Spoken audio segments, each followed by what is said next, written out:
സങ്കീർത്തനങ്ങൾ 40-5 വാക്യം. എന്റെ ദൈവമായ യഹോവേ, നീ ചെയ്ത അത്ഭുത പ്രവൃത്തികളും ഞങ്ങൾക്ക് വേണ്ടിയുള്ള നിന്റെ വിചാരങ്ങളും വളരെയാകുന്നു. നിന്നോട് സദൃശ്യൻ ആരുമില്ല. ഞാൻ അവയെ വിവരിച്ചു പ്രസ്താവിക്കുമായിരുന്നു, എന്നാൽ അവ എണ്ണിക്കൂടാതെ വണ്ണം അധികമാകുന്നു. ജീവവചന പ്രഭാത ധ്യാന ചിന്തയിലേക്ക് എല്ലാ പ്രിയപ്പെട്ടവർക്കും സ്വാഗതം. ദൈവത്തിൻ്റെ ചിന്തയും പ്രവൃത്തിയും എന്നൊരു വിഷയമാണ് നാം ചിന്തിക്കുവാൻ താല്പര്യപ്പെടുന്നത്. കുടപ്പിറപ്പുകളെ, ദൈവം തൻ്റെ മക്കൾക്ക് വേണ്ടിയുള്ള പലവിധ പദ്ധതികൾ തൻ്റെ കലവറയിൽ ഒരുക്കി വെച്ചിട്ടുള്ളവനായ ഒരു സ്നേഹവാനായ പിതാവാണ്. ആ പദ്ധതികൾ അവർക്ക് വേണ്ടി നിറവേറ്റുന്നതിൽ വളരെയേറെ ശ്രദ്ധിക്കുകയും അതിലുപരി സന്തോഷിക്കുകയും ചെയ്യുന്നു. ഒരുക്കപ്പെട്ടിരിക്കുന്ന ഒരു പദ്ധതികളും വിളിക്കപ്പെട്ടവരായ ദൈവമക്കൾക്ക് നഷ്ടപ്പെടരുത് എന്നും അതിനുള്ളിലെ അത്ഭുതങ്ങളും അനുഗ്രഹങ്ങളും സന്തോഷങ്ങളും അവർ ഏറ്റെടുത്ത് അനുഭവിക്കുകയും തൻ്റെ സന്നിധിയിൽ നന്ദിയുള്ളവരായി ആരാധനയർപ്പിച്ച് ജീവിതം നയിക്കുകയും ചെയ്യണമെന്ന് ഓരോരുത്തരെക്കുറിച്ചും പിതാവാം ദൈവം ആഗ്രഹിക്കുന്നു. ദൈവിക പദ്ധതിയുള്ള ഒരു ദൈവപൈതലും തന്നെക്കുറിച്ചുള്ള ദൈവഹിതം വിട്ടുപോകരുത്. ഏതെങ്കിലും ഒരു തീരുമാനത്തിലോ പ്രവൃത്തിയിലോ ഒക്കെ ആർക്കും ദൈവഹിതം വിട്ടുമാറിപ്പോകാനുള്ള സാധ്യതകളുണ്ട്. ദൈവസന്നിധിയിൽ ഏകാഗ്രതയുള്ള ഒരു ജീവിതം നയിച്ച് ആത്മാവിൻ്റെ നടത്തിപ്പിന് കീഴ്പ്പെട്ടാൽ ദൈവഹിതത്തിൽ തന്നെ നിലനിൽക്കുവാൻ നമുക്കിടയായിത്തീരും. പ്രിയ ദൈവമക്കൾ, ഒരിക്കലും അധൈര്യപ്പെട്ടു പോകരുത്. ദൈവിക നടത്തിപ്പ് അന്വേഷിക്കുവാൻ പരാജയപ്പെട്ടു പോയി എന്നോ ദൈവഹിതം ശരിയാവണ്ണം ഗ്രഹിക്കുവാൻ സാധിച്ചില്ല എന്നോ ഒക്കെ ചിലപ്പോൾ തോന്നിയേക്കാം.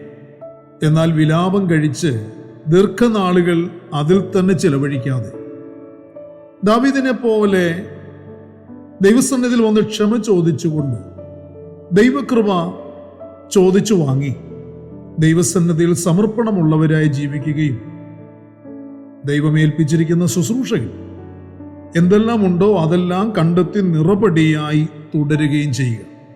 സങ്കീർത്തനത്തിൽ ഇങ്ങനൊരു വാക്യമുണ്ട്: അപ്പന് മക്കളോട് കരുണ തോന്നുന്നത് പോലെ യഹോവയ്ക്ക് തൻ്റെ ഭക്തന്മാരോട് കരുണ തോന്നുന്നു. അവൻ നമ്മുടെ പ്രകൃതി അറിയുന്നുവല്ലോ, നാം പൊടിയെന്ന് അവൻ ഓർക്കുന്നു. പ്രിയരെ, നിങ്ങളുടെ ജീവിതത്തിലെ പരാജയപ്പെട്ടു പോയ പദ്ധതികളെയും പാഴായിപ്പോയ ആ പ്രവൃത്തികളുടെ ദിനങ്ങളെയും മറികടക്കുവാൻ ദൈവത്തിന് നിങ്ങളെ സഹായിക്കുവാൻ കഴിയും.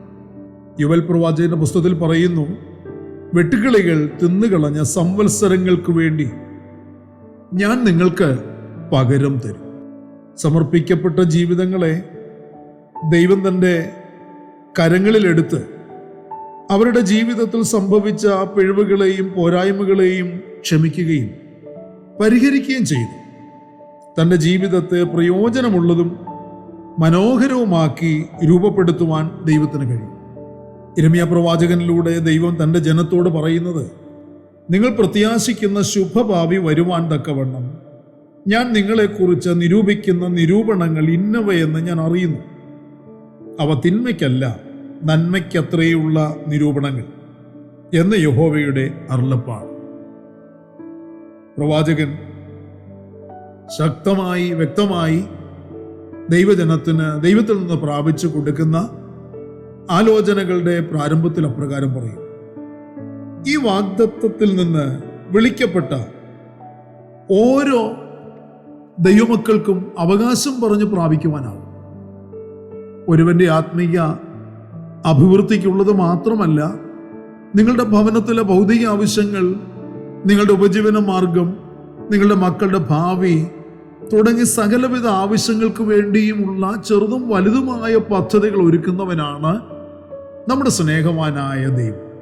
ഫിലിപ്പി ലേഖനത്തിൽ വായിക്കുന്ന, എൻ്റെ ദൈവമോ നിങ്ങളുടെ ബുദ്ധിമുട്ടൊക്കെയും മഹത്വത്തോടെ തൻ്റെ ധനത്തിനൊത്തവണ്ണം ക്രിസ്തുയേശുവിൽ പൂർണ്ണമായി തീർത്തു തരും.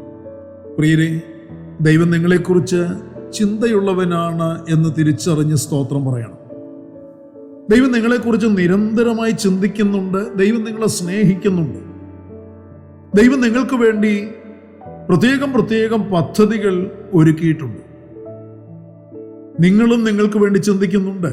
നിങ്ങൾക്ക് വേണ്ടി ചില പദ്ധതികൾ നിങ്ങളും ഒരുക്കിയിട്ടുണ്ട്. എന്നാൽ അത് തികച്ചും പരാജയപ്പെട്ടു പോയതാണ്, അല്ലെങ്കിൽ പരാജയപ്പെട്ടു പോകാൻ സാധ്യതയുള്ളതാണ്. അതിന് കാരണമെന്തെന്നോ, നിങ്ങളുടെ ചിന്തകളെയും നിങ്ങൾക്ക് വേണ്ടിയുള്ള നിങ്ങളുടെ പദ്ധതികളും ഒരുപോലെയല്ല പ്രവർത്തിക്കുന്നത്. തന്നെയുമല്ല, അത് തികച്ചും മാനുഷികമോ പൈശാചികമോ ആയതാണ്. അതിനാൽ ദൈവത്തിൻ്റെ ആഗ്രഹമോ നടത്തിപ്പോ ഇല്ലതാനും. അതുകൊണ്ട് തന്നെ അത് പരാജയപ്പെടുന്നു, പാതി വഴിയിൽ അത് ഉപേക്ഷിക്കപ്പെടുന്നു. എന്നാൽ നിങ്ങളെക്കുറിച്ചുള്ള ദൈവത്തിൻ്റെ ചിന്തകളും പദ്ധതികളും വ്യത്യസ്തമാണ്. ദൈവിക ചിന്തകളും ദൈവിക പ്രവർത്തനങ്ങളും ഒന്നിച്ച് യാത്ര ചെയ്യുന്നതാണ്. നിങ്ങൾക്ക് വേണ്ടിയുള്ള ദൈവത്തിൻ്റെ വിചാരങ്ങൾ, ചിന്തകൾ നല്ലവയാണ്, അനവധിയാണ്. അവ എണ്ണി തിട്ടപ്പെടുത്തി പറയുവാൻ കഴിയുകയില്ല. ദൈവം നിങ്ങൾക്ക് വേണ്ടി ചെയ്യുന്ന അത്ഭുത പ്രവൃത്തികൾ വളരെയാകുന്നു എന്ന് തിരിച്ചറിയുക. ദൈവത്തിൻ്റെ പ്രവൃത്തികളെല്ലാം അത്ഭുതങ്ങളും അതിശയങ്ങളും നിറഞ്ഞതാണ്. ദൈവത്തിൻ്റെ നമ്മെക്കുറിച്ചുള്ള ചിന്തകളും നമുക്ക് വേണ്ടിയുള്ള വഴികളും എത്ര വലിയതെന്ന്, എത്രത്തോളം വർദ്ധിച്ചതാണ് എന്ന് എണ്ണിപ്പറയുവാൻ കഴിയുന്നതുമല്ല. അതൊന്നും ആർക്കും അളന്ന് തിട്ടപ്പെടുത്തുവാനും കഴിയില്ല, ഒരു മനുഷ്യ ബുദ്ധിക്കും ആവുകയുമില്ല. അതുകൊണ്ട് കൂടപ്പിറപ്പുകളെ, ദൈവം നിങ്ങളെക്കുറിച്ച് നിരന്തരമായി ചിന്തയും വിചാരങ്ങളും ഉള്ളവനാണ് എന്ന് തിരിച്ചറിഞ്ഞ് ദൈവത്തിൻ്റെ സന്നിധിയിലേക്ക് അടുത്തു വന്ന് താഴ്മയോടെ അവൻ്റെ മുൻപാകെ ഇരിക്കുക. ദൈവത്തിന് നിങ്ങളോട് സ്നേഹവും നിങ്ങൾക്ക് വേണ്ടിയുള്ള പദ്ധതികളും വഴികളും ഉള്ളവനാണ് എന്ന് തിരിച്ചറിഞ്ഞ് ദൈവത്തിനെ ആരാധിക്കാൻ, സ്തുതിക്കാൻ താല്പര്യപ്പെടുക.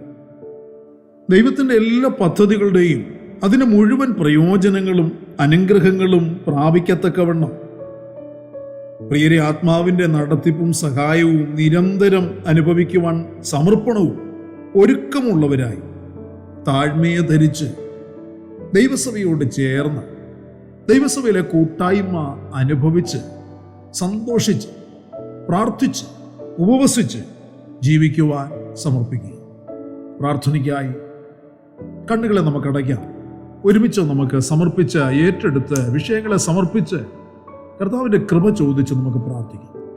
പരിശുദ്ധനായ ഞങ്ങളുടെ സ്വർഗീയ പിതാവേ, അനുഗ്രഹീതമായ നല്ല ദിവസം ദാനം തന്ന വൻകൃപകൾക്കായി സ്തോത്രം. ഈ പ്രഭാതത്തിൽ ദൈവത്തിൻ്റെ മാറ്റമില്ലാത്ത തിരുവചനം ശ്രദ്ധയോടെ ധ്യാനിക്കുവാനും കേൾക്കുവാനും കർത്താവ് ഞങ്ങൾക്ക് ഒരുക്കി തന്ന ഈ വലിയ അനുഗ്രഹത്തിനായി, സന്ദർഭത്തിനായി നന്ദിയോടെ സ്തോത്രം ചെയ്യുന്നു. വചനം കേട്ട് സമർപ്പിച്ച് പ്രാർത്ഥിക്കുന്ന മക്കളുടെ മേൽ കർത്താവിൻ്റെ ഏറിയ കൃപ ഇന്ന് പകലിൽ പകർന്നു കൊടുത്ത് അവരെ അനുഗ്രഹിക്കണമേ. വചനം കേട്ടതുപോലെ തന്നെ ജീവിതം നയിക്കുവാൻ, ദൈവിക പദ്ധതിയുടെ സകല അനുഗ്രഹങ്ങളും അനുഭവിപ്പാൻ എല്ലാവർക്കും കൃപ കൊടുക്കണം. ആവശ്യങ്ങളുടെ മുഖത്ത് ആയിരിക്കുന്ന പ്രിയപ്പെട്ടവരുണ്ട്, ഭാരത്തിൽ കഴിയുന്നവരുണ്ട്, നെടുവീർപ്പിട്ട് കഴിയുന്നവരുണ്ട്, നിലവിളിയോടെ കാത്തിരിക്കുന്നവരുണ്ട്. ഇന്ന് പകലിൽ അങ്ങയുടെ കുഞ്ഞുങ്ങളുടെ മേൽ, അവരുടെ മേലുള്ള അങ്ങയുടെ പദ്ധതികൾ പ്രകാരമുള്ള സകല അനുഗ്രഹങ്ങളും ഇന്ന് പകലിൽ വെളിപ്പെടുത്തി കൊടുത്ത് അനുഗ്രഹിച്ചു വഴി നടത്തും. പ്രാർത്ഥന കേട്ട കൃപയ്ക്കായി സ്തോത്രം. സകലതും ഞങ്ങൾക്ക് വേണ്ടി ജീവൻ തന്നു യേശു കർത്താവിന് ധന്യമായ നാമത്തിൽ താഴ്മയോടെ അപേക്ഷിക്കുന്നു. ദയ തോന്നി കേൾക്കുമാറാകണമേ. ആമേൻ. പ്രിയരെ, വചനങ്ങളാൽ പരിശുദ്ധനായ കർത്താവ് എല്ലാവരെയും അനുഗ്രഹിക്കട്ടെ. നമ്മുടെ വാഴ്ചപ്പെട്ട കർത്താവിൻ്റെ വരവ് അടുത്തിരിക്കുന്നതിനാൽ അവൻ്റെ വരവിന് വേണ്ടി നമുക്ക് ഒരുങ്ങി കാത്തിരിക്കാം. മാറാനാഥ.